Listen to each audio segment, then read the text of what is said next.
انسانیت کی دنیا میں تیری شرافت و اثار کی کہانی کی، جہان علم کا ہر بچہ ہے جوان تجھ کو دعائے کیوں نہ دے اب عمر جاویدانی کی۔ عمر کمال فاروقی صاحب آپ کے سامنے۔ آج کے اس جلسے کے صدر علی جناب رفیق مولانا صاحب، جن نائک فاؤنڈیشن کے پریزیڈنٹ جمیل خان صاحب، اشفاق پٹیل صاحب،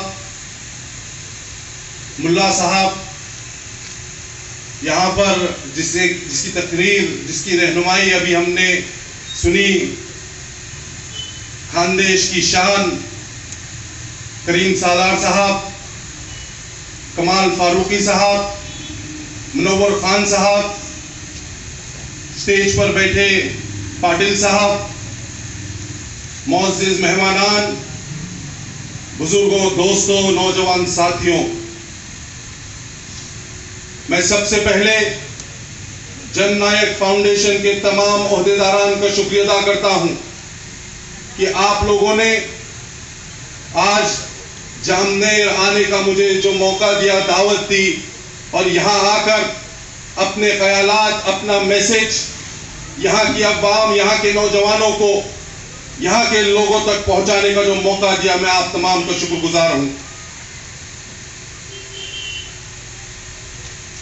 جیسا کہ آپ سب جانتے ہیں، آج کا یہ پروگرام، کیونکہ میں بیرسٹر مراٹھواڑے کا پہلا بنا، اللہ رب العزت کا کرم رہا، میرے ماں باپ کی دعائیں رہی، میرے اساتذہ کی محنتیں رنگ لائی کہ میں مراٹھواڑے کا پہلا بیرسٹر بنتا ہوں، اپنے قوم و ملت کا نام مجھے لندن میں کرنے کا موقع ملا۔ نوجوان ساتھیوں، میں آپ تمام کو آج کے پروگرام کا مقصد یہ بتاتا چلوں کہ جب سے میں بیرسٹر بنا ہوں، تب سے میں 20 دسمبر کو آیا تھا اورنگ آباد میں لندن سے، تب سے لے کر کنٹینیو مراٹھواڑہ، ودربھ، خاندیش کا یہ ابھی دورہ شروع ہوا، لیکن مراٹھواڑہ، ودربھ، ناسک، ممبئی، بھیونڈی، الگ الگ علاقوں میں جا کر لوگوں نے جو محبت و خلوص سے جو نوازا، اور ان پروگرام کے ذریعے ہم نے ایک تحریک شروع کی، وہ تحریک جو میرے والد کمال فاروقی صاحب نے مرحوم ڈاکٹر رفیق زکریا صاحب کے ساتھ شروع کی تھی، کہ جو تعلیم دلاؤ تحریک تھی۔ اس تعلیم دلاؤ تحریک کو ہم کس طرح آگے لا سکتے ہیں، اور اس تعلیم دلاؤ تحریک کو ہم نے مشن ایجوکیشن اجنٹا گاؤں میں ہمارے نہرو میموریل اردو اسکول میں شروعات کی، اور جناب کریم سالار صاحب کی قیادت میں، ان کی گائیڈنس میں، ہم نے مشن ایجوکیشن کو عوام کے بیچ میں، قوم و ملت کے بیچ میں لے جا کر گلی گلی، شہر، محلے اور ضلعوں میں جا کر ہم کہہ رہے ہیں کہ ہم کو تعلیم حاصل کرنا ہے۔ آج ہندوستان کی گورنمنٹ کا ڈیٹا کہتا ہے کہ سب سے زیادہ غربت اگر کسی قوم میں ہے تو وہ مسلمانوں میں ہے۔ 51% غربت مسلمانوں میں ہے، 31% ہمارے پاس الٹریسی ہے، تعلیم نہیں ہے۔ اس کی وجہ ہے کہ آج سچر کمیٹی کی رپورٹ، محمود الرحمان کمیٹی کی رپورٹ، اور یہ تمام جو رپورٹیں آ رہی ہیں سرکار کی، یہ کہتی ہے کہ ہم کتنے پچھڑے ہوئے ہیں۔ یہ پچھڑا پن اگر ہم کو دور کرنا ہے، اگر ہمارے بیچ میں جو غربت آئی ہے اس کو دور کرنا اگر ہے، تو ایک ہی راستہ ہے، اور وہ راستہ کون سا ہے؟ وہ راستہ تعلیم کا ہے۔ وہ تعلیم کا راستہ جو ہمارے نبی کریم صلی اللہ علیہ وسلم وہی نازل ہوتی ہے تم پر، اقرأ بسم ربک الذی خلق، پڑھو اپنے رب کے نام سے جس نے تمہیں پیدا کیا۔ ہم پر سب سے پہلے حکم نماز کا نہیں آیا، سب سے پہلے حکم روزے کا نہیں آیا، سب سے پہلے حکم حج کا نہیں آیا، بلکہ سب سے پہلے حکم تعلیم کا، پڑھنے کا آیا۔ لیکن افسوس کہ آج ہمارے قوم میں تعلیم کا معیار کم ہو رہا ہے۔ اس کی کئی وجوہات ہیں، جس میں سے ایک غربت ہے، جس میں سے ایک سوچی سمجھی سازش ہے کہ ہم کو تعلیم سے دور رکھا جائے، ہم کو ہمارے نوجوانوں کو کس طرح وہ غلط راستے پر جا سکتے ہیں، کس طرح چرس، گٹکا، گانجا، ڈرگز میں ملوث ہو سکتے ہیں، وہ راستے پر کس طرح اس قوم کو ڈھکلا جا سکتا ہے، اس پر منصوبے ہیں. لیکن ان منصوبوں میں ہمیں پھنسنا نہیں ہے. ہم سب کو چاہیے کہ ہم کو اپنے علاقوں میں، خاص طور سے اپنے نوجوانوں کو میں کہوں گا کہ آپ اپنے علاقوں میں سروے کریے، دیکھیے پڑوس میں کیا حال چل رہا ہے. صرف موبائل پہ بیٹھنے سے، چبوترے گرم کرنے سے معاملہ نہیں جمے گا. ہمارا آپ کو تعلیم میں اپنے بچوں کو داخلہ دلوانا پڑے گا. ایک روٹی، ایک وقت کا کھانا کم کھائیں گے، لیکن ہمارے بچوں کو ہم پڑھائیں گے. یہ عہد کے ساتھ آج سامنے کی عوام اٹھے گی. میں نے جب اورنگ آباد سے BBA کیا، MBA کیا، لا کالج میں ایڈمیشن لے کر لا کمپلیٹ کر چکا تھا میں. لیکن میں آپ تمام کو یہ بتاتا چلوں کہ میں نے ایک شخص کی ٹی وی پر ایک بات سنی. اس نے کہا کہ یہ قوم پنچر والی ہے، یہ پنچر بنانے والے لوگ ہیں. یہ وہ لوگ ہیں جو پنچر بناتے ہیں، صرف اس کے زیادہ اور کچھ نہیں کرتے. وہ بات میرے دل میں بہت چبھی. جس قوم کے لوگوں نے نہ صرف ہندوستان کو بلکہ دنیا کو الجبرا دیا. الجبرا وہ فارمولا ہے جس سے میتھمیٹکس فارم ہوتا ہے، جس سے کمپیوٹر، لیپ ٹاپ، موبائل فون جو آپ استعمال کر رہے ہیں، یہ الجبرا کا جو بیسک فاؤنڈیشن ہے، وہ فارمولاز جو بنتے ہیں، وہ یہ ابن سینا نے دیا. یہ ہمارے قوم میں سے لوگ تھے جنہوں نے تعلیم کی سب سے پہلی جو مہیلاؤں کے لیے یونیورسٹی بنی، وہ ہمارے پاس بنی. لیکن افسوس کے ساتھ ہماری شناخت پنچر والے کی کرتے ہیں.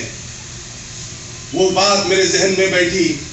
میرے والد کمال فاروقی صاحب نے، میری والدہ نے مجھے یہ تاکید کی کہ بیٹا تمہارے کو پڑھنا جب تک ہے تم پڑھو. میری شادی 10 سال پہلے ہو چکی تھی. 10 سال سے شادی میں ہونے کے باوجود، 2 بچے ہونے کے باوجود میرے والد والدہ نے کبھی یہ نہیں کہا کہ کل چلو کام دھندے کو لگو. میں اللہ کا شکر ادا کرتا ہوں کہ ایسے والدین اللہ نے عطا کیا جس نے مجھے تعلیم کی فروغ دی. جب میں اشفاق پٹیل صاحب کو سن رہا تھا، جن نائک فاؤنڈیشن کے کام کو سن رہا تھا، انہوں نے کووڈ میں جس طریقے سے کام کیا. ابھی میں ملا صاحب سے بات کر رہا تھا، انہوں نے بتایا کہ ہم نے کس طرح لوگوں کی، عوام کی خدمت کرنے کا کام کیا. بھائیوں، دوستوں، بزرگوں، ہم سب کو چاہیے کہ جو ہماری تکلیف میں ساتھ دے گا، جو ہمارے کاندھے سے کاندھا لگائے گا، ہمارے مسئلوں میں کام آئے گا، مسئلے حل کرنے کی کوشش کرے گا، ایسے ہر شخص کا ہم نے ساتھ دینا چاہیے. چاہے وہ کوئی مذہب کا ہو، کوئی پارٹی کا ہو، کوئی فرقے کا ہو، لیکن اگر وہ آپ کا کام کرتا ہے ایمانداری کے ساتھ تو آپ اس کا ساتھ دیجئے. جس طرح میں آپ کو بتا رہا تھا کہ میرے والد والدین نے کس طرح مجھے تعلیم کے معیار میں تعلیم کے میدان میں آگے لانے کا کام کیا، میں آپ لوگوں کو کہنا چاہوں گا، اور خاص طور سے ہمارے یہاں جو بزرگ ہیں، میں آپ سے اپیل کروں گا کہ اپنے نوجوان بچوں کو تعلیم کی طرف راغب کریے.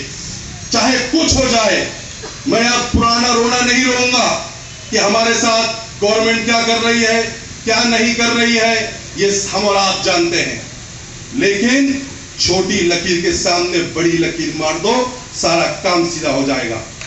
اگر آپ کو سارے مسئلے حل کرنا ہے، اگر آپ کو ناانصافی کے خلاف آواز اٹھانا ہے، تو اپنے بچوں کو کالجز میں، اسکول میں، پرائمری اسکول میں، یونیورسٹی میں ڈالیے، ان کو پڑھائیے، چاہے کچھ ہو جائے، اور ایک نیک نیتی کے ساتھ، اس نیت کے ساتھ پڑھائیے کہ میرا بچہ جب پڑھے گا تو وہ اس دیش کا اچھا ہندوستانی بنے گا، اچھا مہاراشٹرین بنے گا، اچھا جامنیرکر بنے گا، اور اچھا مسلمان بنے گا.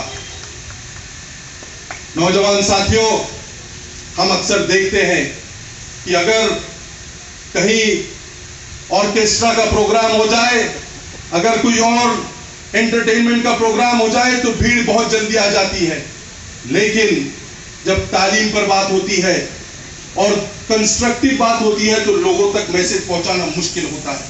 لیکن میرا جو انوبھو رہا آج جامنیر میں آ کر، جو جامنیر کی عوام کو معلوم تھا کہ آج تعلیم پر بات ہوگی، لیکن الحمدللہ جامنیر کی عوام بیدار ہے کہ تعلیم کے میدان میں جو شخص آگے آئے گا اس کی سراہنا کرنے کے لیے آپ اور ہم یہاں جمع ہیں۔ میں آپ لوگوں سے اپیل کروں گا جو یہاں نوجوان خاص طور سے موجود ہیں کہ آپ اپنے علاقوں میں اپنے بزرگوں کے ساتھ کوشش کریے کہ ہمارے نوجوان صحیح راستے پر ہے یا نہیں، اس کا محاسبہ کریے۔ ڈرگس میں کوئی ہمارا بچہ ملوث نہیں ہونا چاہیے، کوئی بھی بچہ ہمارا غلط لائن میں نہیں ہونا چاہیے، کوئی گٹکا کوئی یہ سب چیزوں کو کم کریے، کیونکہ اس سے نقصان ہمارا ہے۔ ہمارا نقصان پہچاننے کی ضرورت ہے، ہمیں کون سی چیز نقصان دے رہی ہے، چاہے وہ ہمارے جسم کو ہو، چاہے وہ سماجی طور پر ہو یا چاہے وہ سیاسی طور پر ہو، یہ سب چیزوں پر دھیان رکھنے کی ضرورت ہے۔ ہم نے دیکھا کس نے بنایا؟ ڈاکٹر بابا صاحب امبیڈکر نے بنایا۔ ہندوستان کی آزادی کی لڑائی میں سب سے بڑا یوگدان اور ہندوستان کو ایک جگہ لانے کا کام مہاتما گاندھی نے کیا، ہندوستان کی قیادت پنڈت جواہر لال نہرو نے کی، سردار ولبھ بھائی پٹیل نے کیا۔ ان تمام لیڈروں میں اگر کوئی چیز یکساں تھی، کامن تھی، وہ یہ تھی کہ وہ سب بیرسٹر سے۔ مہاراشٹر میں ایک ایسا مکھیہ منتری مہاراشٹر نے دیکھا جنہوں نے، ہمارے پولیس کے بھائی پہلے خاکی چڈی پہنتے، لیکن پولیس بھائیوں کو فل پینٹ پہنانے کا کام بیرسٹر عبد الرحمان انتولے نے کیا۔ یہ سارے لوگ کون تھے؟ یہ سارے لوگ بیرسٹر تھے۔ ان لوگوں نے ہندوستان کو، ہندوستان کی جمہوریت کو مضبوط کرنے کا کام کیا۔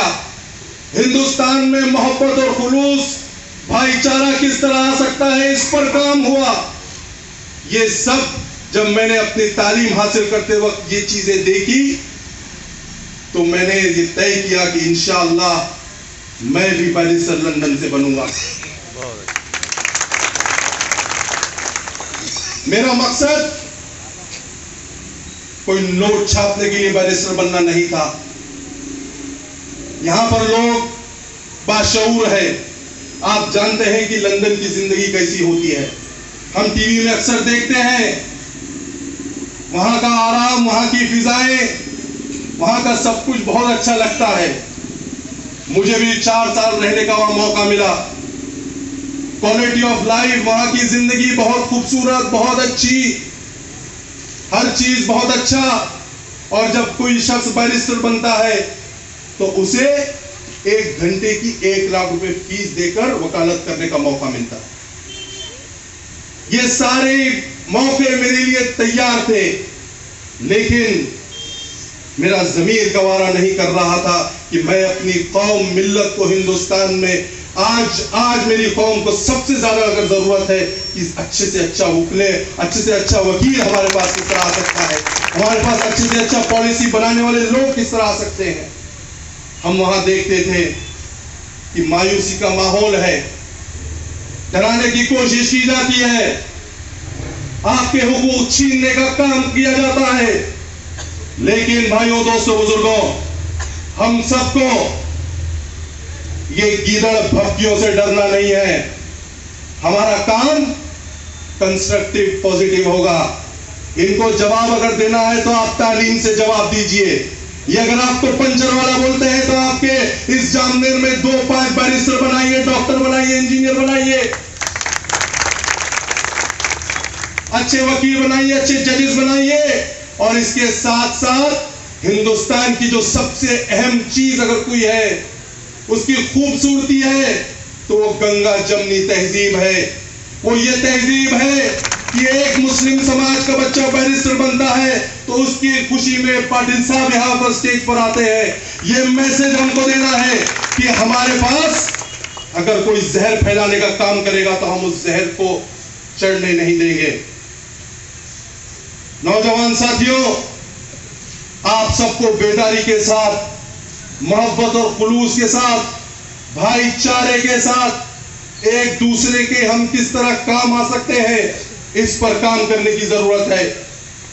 جامنیر کی عوام، جامنیر کے لوگ ماشاءاللہ بہت باشعور رہے ہیں۔ ہمارے ملا صاحب بتا رہے تھے کہ جس طریقے سے ایک دوسرے کے لیے کووڈ میں سب لوگ کھڑے رہے، یہ قابل مبارکباد ہے۔ یہی تعلیمات ہمیں ہمارا مذہب اسلام دیتا ہے، یہی تعلیمات ہندوستان کی جو گنگا جمنی تہذیب ہے وہ دیتی ہے کہ ہم سب کو ایک دوسرے کا ساتھ دینا ہے۔ اگر ہماری کوئی تکلیف ہوتی ہے تو عبد الرحیم کی تکلیف میں پاٹل، سانڈو، بلارے یہ ساتھ کھڑے رہے ہیں۔ یہی ہندوستان کا اتہاس رہا ہے۔ آج کے ماحول سے ہم کو کوئی گھبرانے کی ضرورت نہیں ہے، کیونکہ ایسے بہت واٹل آئے اور گئے، اور اگر آپ اپنا اتہاس پڑھیں گے تو ہمارا اتہاس رہا ہے کہ سنگھرش کا اتہاس رہا۔ سب چیزیں آسان نہیں تھی ہمارے نبی کریم صلی اللہ علیہ وسلم پر۔ کیا آپ اور ہم کو طائف کا منظر معلوم نہیں ہے؟ کیا آپ کو اور ہم کو یہ ہم بھول گئے کہ طائف کے منظر میں جب ہمارے نبی کریم صلی اللہ علیہ وسلم جاتے ہیں تو بچوں کے ذریعے ان پر پتھراؤ کر دیا جاتا ہے؟ کیا تکلیفیں دیکھی تھی، لیکن انتقام نہیں لیا، بلکہ دعا دی کہ اللہ طائف کی سرزمین سے انشاءاللہ امن کا پیغام، اسلام کا پیغام نکلنے والے لوگ ہوں گے۔ کئی لوگوں نے مجھ سے کہا جب میں انگلینڈ میں تھا کہ تم کیوں جاتے ہو ہندوستان میں، تمہیں کیا ملے گا وہاں پر؟ یہاں پر اچھی دولت ہے، اچھی شہرت ہے، اچھا کام ہے، سب کچھ ہے یہاں پر، تو وہاں کیوں جاتے ہو؟ مجھے میرے نبی کریم صلی اللہ علیہ وسلم کی حدیث یاد آتی ہے۔ میرے نبی نے کہا کہ مجھے ہند سے ٹھنڈی ہوا آتی ہے۔ میرے بھائیوں، دوستوں، بزرگوں، اس ٹھنڈی ہوا کے خاطر، میرے قوم اور ملت کے خاطر میں نے اس انگلینڈ کی تاج، انگلینڈ کی خواب و وہاں کی زینت کو ٹھکرا کر آپ لوگوں کے درمیان آیا ہوں۔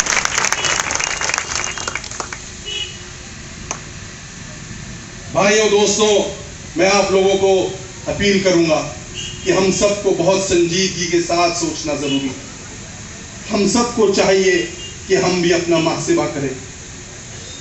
ہمارے دین کی تعلیم میں کیا ہے کہ ہم کو پاکیزگی آدھا ایمان کہا گیا۔ پاکیزگی آدھا ایمان جب کہا جاتا ہے تو کیا ہم اپنے آس پاس کے علاقوں کو پاکیزہ رکھ رہے ہیں یا نہیں رکھ رہے ہیں؟ اس پر محاسبہ کرنے کی ضرورت، کیونکہ ہم رول ماڈل ہیں۔ ہمارے نبی کریم صلی اللہ علیہ وسلم ہمارے لیے رول ماڈل ہے۔ انہوں نے کہا کہ تمہیں صاف صفائی مینٹین رکھنا ہے۔ نوجوانوں کو کہا کہ اپنے بڑوں کا ادب کرو، اپنے پڑوسیوں کا خیال رکھو۔ یہ نہیں کہا کہ صرف مسلمان ہوگا تو خیال رکھنا ہے۔ آپ کو یہ کہا گیا کہ اگر چاہے کوئی سماج سے آتا ہو، آپ کا پڑوسی ہے، آپ کا اس کا خیال رکھنا ہے۔ اگر وہ بھوکا ہے اور آپ کھانا کھا رہے ہو تو وہ کھانا آپ پر حرام ہے۔ یہ چیزیں ہمیں یاد رکھنا ہے۔ میں جانتا ہوں کہ ہم اور آپ اکثر یہ تصور کرتے ہیں کہ اگر آپ اکیڈمک میں، تعلیم کے میدان میں اگر ڈاکٹر بن گئے، انجینئر بن گئے تو ہم دینی بات کو ہم درکنار کر دیتے ہیں۔ ہمیں چاہیے کہ ہم دین دنیا دونوں فالو کریں اور ہندوستان کا کانسٹیٹیوشن کو مضبوط کریں۔ ہم سب کا آج یہ عہد ہوگا کہ انشاءاللہ ہم سب اس جامنیر کے نوجوان مل کر پورے علاقے کا سروے کریں گے۔ جو بچے اسکول میں شریک نہیں ہیں ان بچوں کو شریک کروائیں گے، اور ہندوستان کا کانسٹیٹیوشن ہر ایک کے گھر میں ہونا چاہیے۔ ڈاکٹر بابا صاحب امبیڈکر نے جو کانسٹیٹیوشن ہمیں دیا، یہ کانسٹیٹیوشن آپ کو جتنا ادھیکار دیتا ہے اتنا ہی ادھیکار ٹاٹا، برلا، امبانی کو دیتا ہے، اتنا ہی ادھیکار ہندوستان کے پردھان منتری کو دیتا ہے۔ تو وہ سارے ادھیکاروں کو اگر آپ کو سمجھنا ہے اور اپنے حقوق لینا ہے، اور اگر کوئی نہیں دے رہا، تعلیم حاصل کی، تکلیفوں میں رہے، ادھاریاں لی، لیکن لندن جا کر تعلیم حاصل کیے، واپس آئے اور اپنے سویدھان کے ذریعے اپنے سماج کے لیے وہ کام کر دیا جو پیڑھی در پیڑھی کوئی اور نیتا نہیں کر پایا۔ وہی چیز جو میں نے ان میں دیکھی، مجھے یہ محسوس ہوا کہ میرے سماج کو بھی آج ضرورت ہے، میرے بھائیوں کو بھی ضرورت ہے، میری بہنوں کو بھی سکون سے تعلیم حاصل کرنے کی ضرورت ہے۔ یہ سب کب ہوگا؟ جب ہمارے میں بیداری آئے گی۔ اگر ہم صبح توست، دوپہر میں گوشت اور شام میں بے ہوش والا اگر کاریکرم کریں گے تو ہمارا استعمال ہو جائے گا، ہم کچھ کام کے نہیں رہیں۔ پھر ہمارا مقصد کیا؟ اللہ رب العزت نے ہمیں جو اس دنیا میں پیدا کیا، اس دنیا میں جو بھیجا، وہ ایک میسج کے لیے بھیجا، اور ہندوستان کا شہری ہونے کے ناطے ہم سب کو چاہیے کہ ہم ہمارا ملک کس طرح مضبوط کر سکتے ہیں، اس پر کام ہو۔ ہمارے نوجوانوں سے میں اپیل کروں گا کہ آپ اپنے پہلے ماں باپ کا ادب کریے، اپنے اساتذہ، اپنے ٹیچرز کا ادب کریے، اپنے علاقے کے جو بڑے بزرگ ہیں، چاہے وہ کوئی سماج کے ہو، ان کا ادب کریے، ان سے محبت سے پیش آئیے، اپنے اخلاق اچھے رکھیے، کیونکہ آپ اپنے پریوار کو ریپرزینٹ نہیں کر رہے، اپنے سماج کو ریپرزینٹ کر رہے ہیں۔ اگر آپ کی حرکتوں سے لوگوں کے ذہن خراب ہوتا ہے تو اس کا ذمہ دار وہ نہیں، ہم ہیں۔ یہ چیز کو ہمیں دھیان رکھنے کی ضرورت ہے۔ نوجوان ساتھیوں، آج کے حالات کو دیکھ کر میں آپ تمام سے ایک درخواست کروں گا کہ ہم سب کو تعلیمی میدان میں آگے آنا ہے، اخلاقی طور پر اچھا بننا ہے، اللہ رب العزت پر پورا کامل یقین ہونا ہے۔ ہندوستان کا کانسٹیٹیوشن پڑھ کر اپنے گھروں میں ہندوستان کا کانسٹیٹیوشن لائیے۔ جس طرح آپ کے پاس فون ہے، اس فون میں ٹائپ کریے انڈین کانسٹیٹیوشن، ہندی، مراٹھی، اردو سارے لینگویجز میں ہے، اسے ڈاؤن لوڈ کریے۔ جتنا وقت ہم انسٹاگرام، فیس بک، یہ سارے ریلز دیکھتے گھماتے بیٹھتے ہیں، تھوڑا سویدھان پڑھیے، آج کے حالات کو نپٹنے کے لیے ہمیں طاقت ملے گی۔ بھائیوں، دوستوں، بزرگوں، میں آپ لوگوں کو مبارکباد پیش کرنا چاہوں گا کہ ہم اور آپ نے تعلیم کے لیے جو آج ایک جگہ ہوئے ہیں، یہ میسج دیتا ہے کہ ہم اور آپ چاہتے ہیں کہ ہمارے پاس تعلیم کی بیداری ہو، اور وہی بیداری ہم لے کر آج صبح سے ہم نکلے تو اجنتا رکے، پردہ پور میں ملاقات کی، پہور میں ملاقات کی، جلگاؤں میں کریم سالار صاحب کے پاس بہت اچھا پروگرام ہوا، جس میں ضمیر صاحب بھی جو ہے، جو کہ ابھی جس طرح انہوں نے بتایا UPSC کا انہوں نے ایگزام کریک کیا۔ ہمارے پاس کے بچے پڑھ رہے ہیں، تعلیم حاصل کر رہے ہیں، اور ہال کا افتتاح بھی ہوا جس کے لیے ہمارے موتی والا صاحب نے بہت بڑا کنٹریبیوشن کیا۔ دوستوں، بزرگوں، میں آپ لوگوں کا زیادہ وقت نہیں لوں گا، لیکن میں آپ لوگوں کے درمیان ایک میسج کے لیے آیا تھا۔ دو میسج میرے لیے یاد رکھنا۔ آج کے حالات کو دیکھ کر غربت کو ختم کرنے کے لیے سب سے بڑا ہتھیار کون سا ہے؟ تعلیم کا ہے۔ کون سا ہے؟ آواز نہیں آ رہی ہے۔ کون سا؟ ہم سب کو اس تعلیم کے ہتھیار کو اٹھانا ہے، قلم کی طاقت کو اٹھانا ہے، اور اس کے بعد مایوسی کو دور کرنا ہے۔ چاہے وہ مایوسی دیش کے حالات کو دیکھ کر ہو، چاہے وہ مایوسی اپنے آس پاس کے حالات کو دیکھ کر ہو، چاہے وہ مایوسی اپنے معاشی تکلیف کی وجہ سے ہو، یا کوئی مسئلہ ہو، ہمارا یقین کامل کس پر ہوگا؟ اللہ رب العزت پر ہوگا۔ اور یہی میسج کے ساتھ ہمیں کام کرنا ہے کہ ہم ہمارے دیش کو کس طرح آگے بڑھا سکتے ہیں۔ میں اسی کے ساتھ آپ لوگوں سے درخواست کروں گا کہ میرے لیے دعا کریے کہ اللہ میرے ذریعے ہندوستان کو مضبوط کرنے کے لیے، مہاراشٹر کو مضبوط کرنے کے لیے کام لے، اور آپ تمام کی آواز بن کر لوگوں میں بیداری کس طرح پیدا ہو سکتی ہے، تعلیم کے معیار کو ہم کس طرح آگے لے جا سکتے ہیں، اس پر کام ہو۔ میں ہمارے ملا صاحب کا، رفیق مولانا صاحب کا، اشفاق پٹیل صاحب کا اور تمام جامنیر کی عوام کا شکریہ ادا کرتا ہوں کہ آپ لوگ یہاں پر موجود ہیں، یہاں جمع ہوئے اور میری ہمت افزائی کی۔ بہت بہت شکریہ۔ خدا حافظ۔ جے ہند۔